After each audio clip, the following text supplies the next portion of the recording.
নমস্কার বন্ধুরা, টিঙ্কুস কিচেনের তরফ থেকে প্রত্যেককে জানাই আমার ভালোবাসা। আজকে রান্না করব গন্ধরাজ চিকেন। দেখুন গন্ধরাজ চিকেন করতে কি কি লাগছে। দেখুন আমি এই যে মাংস নিয়ে নিয়েছি, চিকেন নিয়ে নিয়েছি আজ কত 1.5 কেজি চিকেন নিয়েছি, আলু নিয়েছি এখানটা, যেহেতু আমরা আলু বেশি খাই আলু তাই জন্য নিয়েছি। আপনি যদি আলু যদি না খান দেবেন না, কোনো অসুবিধা নেই। লাগছে হচ্ছে পেঁয়াজ বাটা, এই যে পেঁয়াজ বাটা হাফ কিলো পেঁয়াজ বেটে নিয়েছি। লাগছে আদা রসুন পেস্ট, এই যে দেখুন 1 বাটি আদা রসুন পেস্ট বেটে নিয়েছি। লাগছে হচ্ছে টমেটো বাটা, এই যে 1 বাটি টমেটো বেটে নিয়েছি।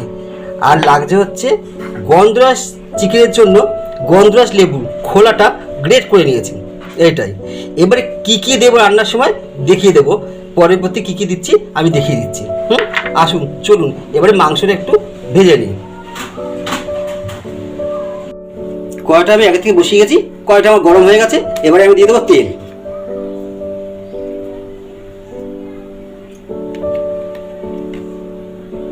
তেলটা গরম হলে আমি মাংসগুলো এক একে ভেজে নেবো। কারণ মাংস ভাজলে কী হয় বলুন তো, মাংসটা কষানোর পরে মাংসটা ছেড়ে যাবে না।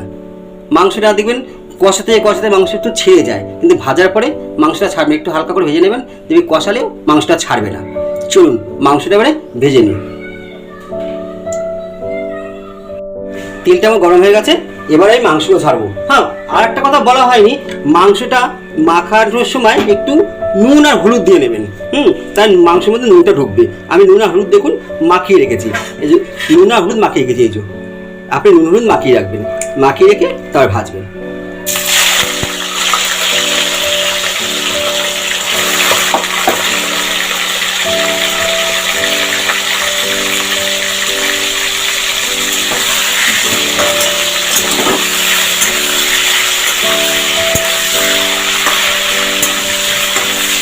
ভেজে নেবেন, ভেজে মাংসটা শক্ত হয়ে যায় আর মাংসটা ছাড়বেই না, কষালে ছাড়বে না।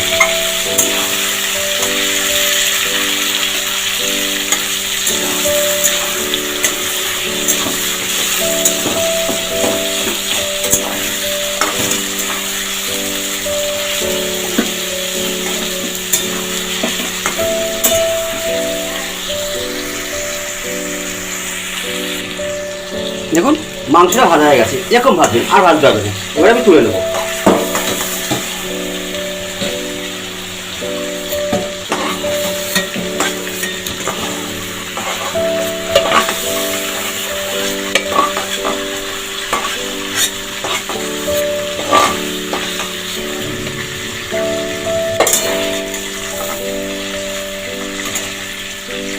আবার মাংসগুলো দিয়ে দিচ্ছি।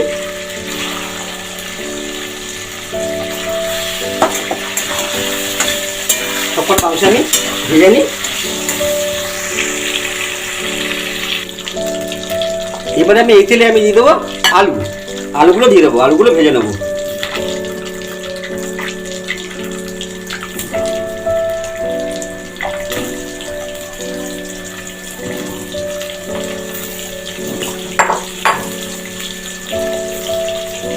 এর মধ্যে একটু দিয়ে দেবো হলুদ ভাজার জন্য।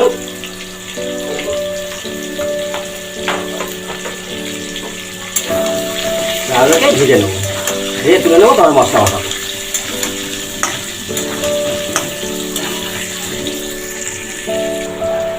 দেখুন আলুটা ভাজা হয়ে গেছে। এবার আমি দিয়ে দেবো মশলা, দিয়ে দেবো পেঁয়াজ বাটা,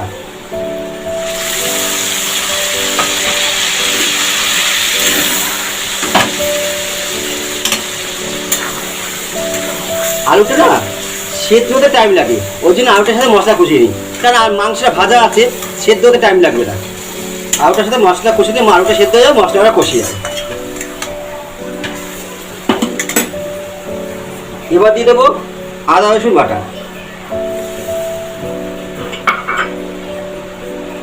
দিয়ে দেবো টমেটো বাটা। এবার একটু কষবে, একটু কষা, আদার গন্ধটা চলে যাবে, টমেটো গন্ধ চলে গেলে আমি বাকি মশলাগুলো দেবো।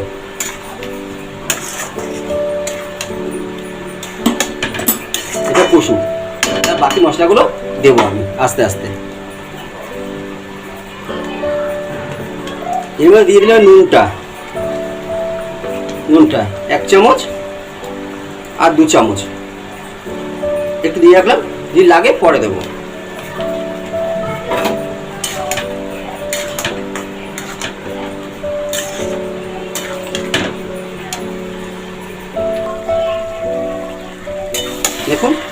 পেঁয়াজ রসুনটা আমার গন্ধটা বেরিয়ে গেছে, পেঁয়াজের গন্ধ, রসুন গন্ধ আর টমেটোর কাঁচা গন্ধগুলো চলে গেছে। এবার আমি দিয়ে দেবো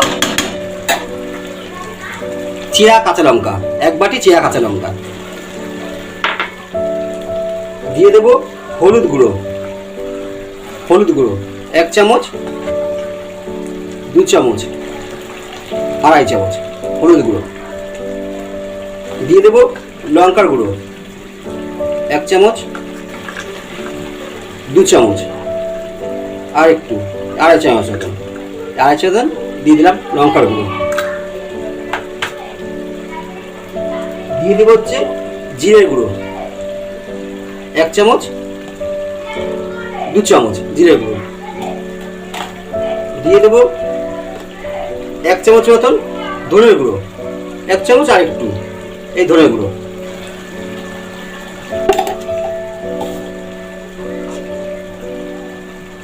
এবার এটাকে কষিয়ে নেব। এবার দেবো হচ্ছে কাশ্মীরি লঙ্কার গুঁড়ো,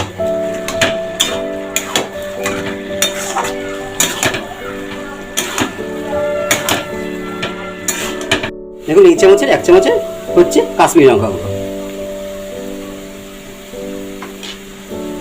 এবার আমি কষাবো।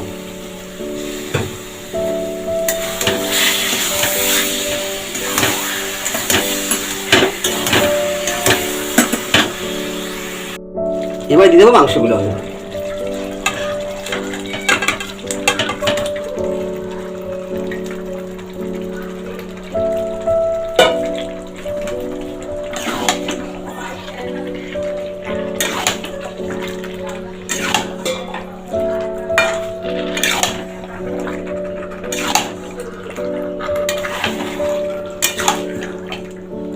কড়াইটা আমার ছোট হয়ে গেছে, মাংস বেশি হয়ে গেছে, আমি এর জন্য এবার কড়াই থেকে মাংসটা আমি একটু কষানোর পরে ঢেলে নেবো। আমার ছড়ানো হাঁড়ি আছে, হাঁড়ির মধ্যে ঢেলে নেবো। ঢেলে নিয়ে তারপরে আমি কষাবো, জল দেবো।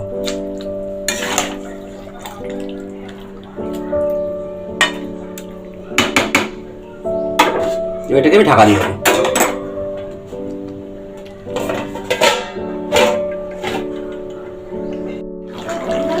দেখুন কড়াইতে হচ্ছিল না, তার জন্য আমি আমার গামলায় দিয়ে দিলাম, কষে গেছে। এবার আমি জল দেবো, কেন জল দিলে পুরো কড়াই ভর্তি হয়ে যাবে, হবে না বলে আমি গামলায় বসেলাম। এবার আমি জল দিয়ে দেবো।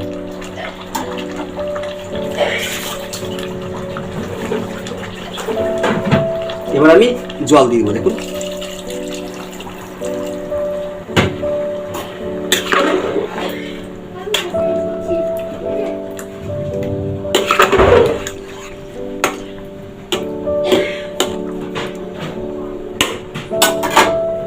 আর একটু জল লাগবে। এবার দিয়ে দেবো আমি এই গন্ধরাজের ব্রেডটা, এই যে এবার ফুটবে, এর মধ্যে দিয়ে দেবো। দিয়ে দিলাম, এবার নাড়িয়ে এবার আমি দেবো। এবার দেবো আমি স্লাইড অল্প একটু মিষ্টি, স্লাইড অল্প, কালারটা আরেকটু ডিপ হওয়ার জন্য। এ দেখুন এইটুখানি।